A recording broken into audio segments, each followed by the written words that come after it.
Oi, gente, tudo bem? A nossa palavra de hoje vai ser lá em Lucas 15, do 25 ao 28, que diz assim: Ora, o filho mais velho estivera no campo e, quando voltava, ao aproximar-se da casa, ouviu músicas e dança. Chamou um dos criados e perguntou-lhe que era aquilo. E ele informou: Veio teu irmão e teu pai mandou matar um novilho cevado, porque o recuperou com saúde. Ele se indignou e não queria entrar. Saindo, porém, o pai procurava conciliá-lo.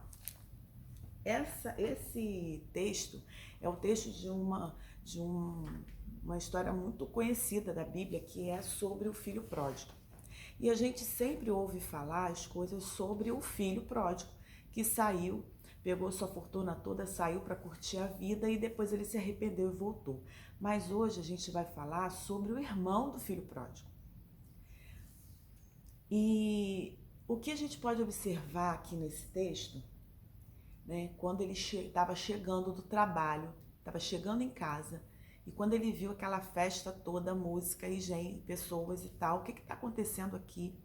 E quando o servo falou que o pai estava dando uma festa, porque o irmão dele, que tinha saído, que tinha ficado um tempão fora, tinha voltado para casa. Quando ele ouviu isso, ele ficou indignado, porque ele falou: Eu sempre te escutei, eu sempre trabalhei, eu sempre fiz tudo e você nunca me deu nada. De uma certa forma, a gente pode até imaginar, eu, por exemplo, eu fico pensando, eu fico analisando, se de repente na vida desse irmão, ele algum dia tinha recebido algum elogio, de repente o pai viu que ele sempre fazia tudo, né? E eu não preciso falar nada, ele me obedece, ele faz tudo, ele não me dá trabalho nenhum, então também não preciso fazer nada. Mas o que eu queria enfatizar era o seguinte: às vezes as dores nossas, às vezes os nossos traumas, eles impedem da gente ver as coisas no ambiente espiritual. Porque o que estava acontecendo ali? O pai estava feliz porque o irmão que estava perdido, que tinha enfiado os pés pelas mãos, que tinha feito uma coisa inconsequente, porque ele pegar aquela fortuna toda, o pai estando vivo, né? Porque geralmente isso acontecia quando o pai já tinha falecido, então ele pegava a parte dele. Não, ele não esperou isso. Ele era novo, ele não tinha sabedoria nenhuma. Muitas vezes a gente não recebe uma bênção porque a gente não tem estrutura, a gente não tem sabedoria para lidar com aquilo. Ele não tinha sabedoria para receber a parte da herança dele. Tanto que ele vai e coloca tudo a perder. Mas o irmão, ele talvez tinha feridas, ele talvez quisesse na infância dele, na juventude dele, na vida adulta dele, que o pai elogiasse, porque ele era obediente, porque ele trabalhava, ele cumpria com os deveres dele, era um bom filho. Então talvez ele tivesse a carência de querer que o seu pai o tratasse melhor. A gente não sabe porque não falam detalhes. E essa carência, talvez que ele tivesse, impediu de ver a bênção que Deus estava fazendo na vida do irmão dele.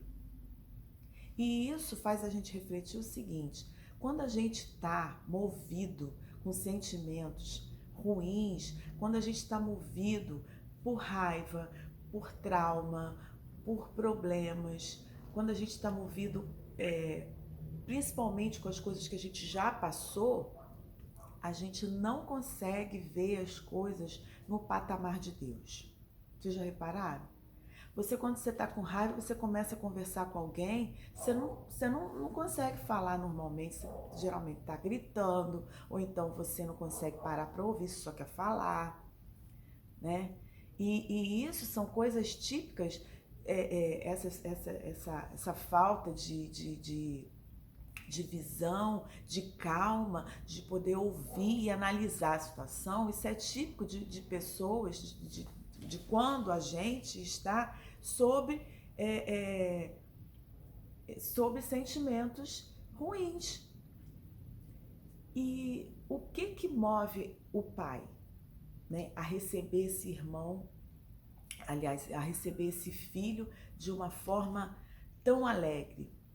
Foi ele ver que, poxa, meu filho estava perdido, meu filho saiu por aí, eu não sabia onde é que ele estava, o que ele estava fazendo, o que ele estava comendo, o que ele estava passando, e agora ele voltou. Voltou machucado, voltou sem nada, perdeu tudo, mas voltou. Já o irmão, ele não consegue ver isso, ele não consegue atingir esse patamar porque ele está movido com outro tipo de sentimento.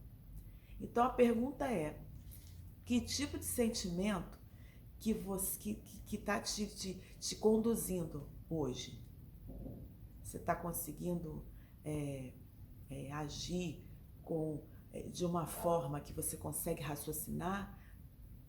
Porque quando a gente é de Deus, a gente é movido pelo Espírito Santo. Então, as nossas reações, elas precisam ser compatíveis com quem está nos dirigindo. Então, se Deus é o rei da sua vida, se Jesus é aquele que dirige a sua vida, a sua visão sobre as coisas, sobre as pessoas, ela precisa ser diferenciada. Ela precisa ser no nível daquele que te dirige. Porque senão a gente vai enfiar muitos pés pelas mãos, a gente vai estragar relacionamentos, a gente não vai ter uma boa convivência com as pessoas, nem no trabalho, nem em casa, nem na igreja. E não é isso que o Senhor quer de nós. A palavra de Deus, ele ensina todas as formas de você atingir o padrão de Deus. Todas as formas. E em todos os ambientes também. Aqui no ambiente familiar, mas existe no ambiente de trabalho, existe no ambiente de igreja. O Senhor, ele ensina a gente todas as formas da gente atingir um patamar de visão espiritual, aonde as nossas veredas antigas, as coisas que a gente já viveu, as coisas que nos fizeram causar traumas na gente, o Senhor fala: peraí, é pra zerar tudo e é daqui pra frente. Por isso que o batismo é uma imersão, significa a morte de tudo que já aconteceu, e agora você vem a um novo homem, uma nova mulher, uma nova vida, e você vive agora no patamar de Deus. Mas isso é uma escolha também. Então, se você vive, sob o efeito, sobre a condição de coisas que você já passou, de rejeições que você teve, provavelmente esse rapaz, de repente, pode ter passado por isso.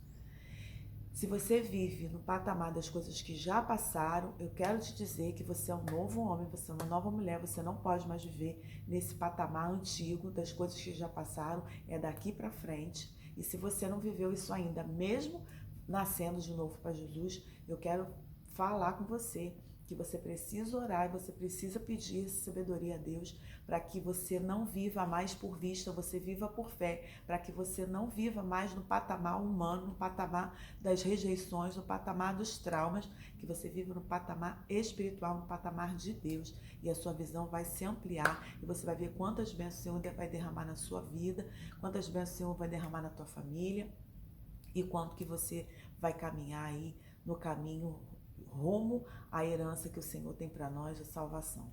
Amém? Um beijo, fiquem com Deus.